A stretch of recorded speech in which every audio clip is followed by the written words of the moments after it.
to relieve the pressure there if we knew that they were effectively immune?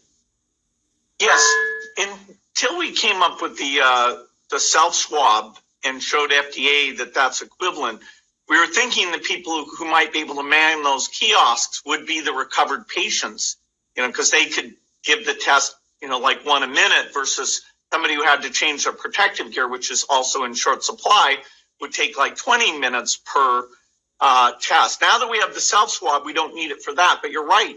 Recovered people are kind of magical. And, for key jobs, even where you might have some exposure, it might be useful. Now, we don't want to have a lot of recovered people. To be clear, we're trying through the shutdown in the United States to not get to 1% of the population infected. We're well below that today, but with exponentiation, you could get past that 3 million. I believe we will be able to avoid that with the having this economic pain. Eventually, what we'll have to have is certificates of who's a recovered person, who's a vaccinated person, because you don't want people moving around the world where you'll have some countries that won't have it under control. Sadly, you don't want to completely block off the ability for those people to go there and come back and move around. So eventually there will be sort of this digital immunity proof that will help facilitate the global reopening up. Bill, is your foundation helping to accelerate the manufacture of these self-tests?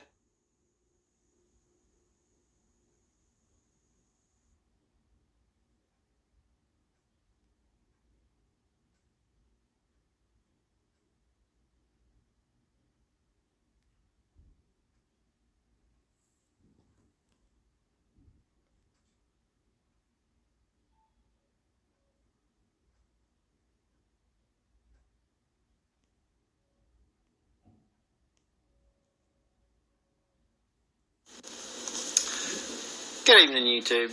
This is our future, and the power's with the people. Just want to let you know I am a respiratory therapist. Been doing this for 21 years. I've been kind of all over the place doing this. I wanted to show you our equipment room here. So we want to talk about COVID-19 for a few minutes. And the first thing I want to say is does it look like there's a ventilator shortage? There's not.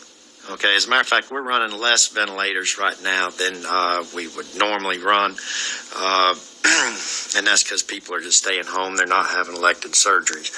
I want to talk about the numbers and the criteria that goes into what a COVID patient is, or a patient under investigation, what's also called a PUI.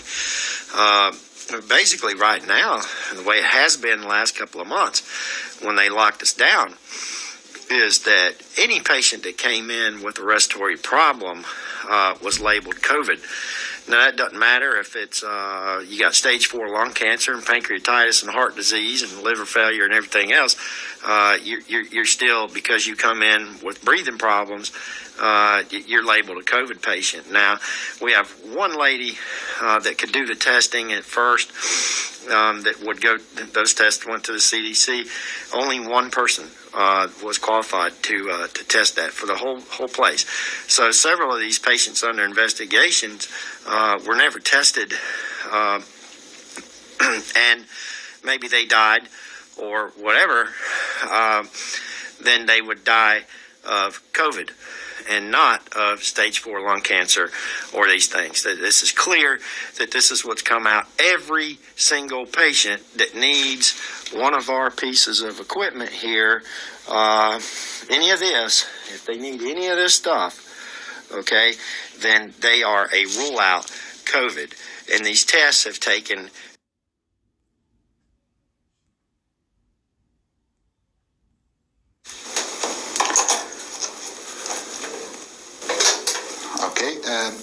Tyler, can you please hold it for me?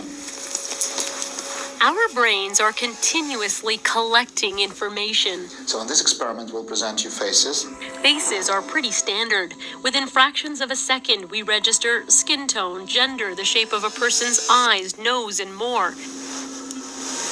Your brain transmits that information as electrical signals. Now we have to make sure that we plug everything in. Researchers here at the University of Toronto have discovered you no longer need an expensive MRI scanner to access them. Now we'll connect Instead, they used a cheap, accessible EEG machine to build a portable translator of sorts that's able to convert brain activity into pictures. I was pretty surprised myself when we found that it is possible to reconstruct faces, and it took me some time. I don't believe actually that it is possible, but the fact is, yes, it is possible to do so.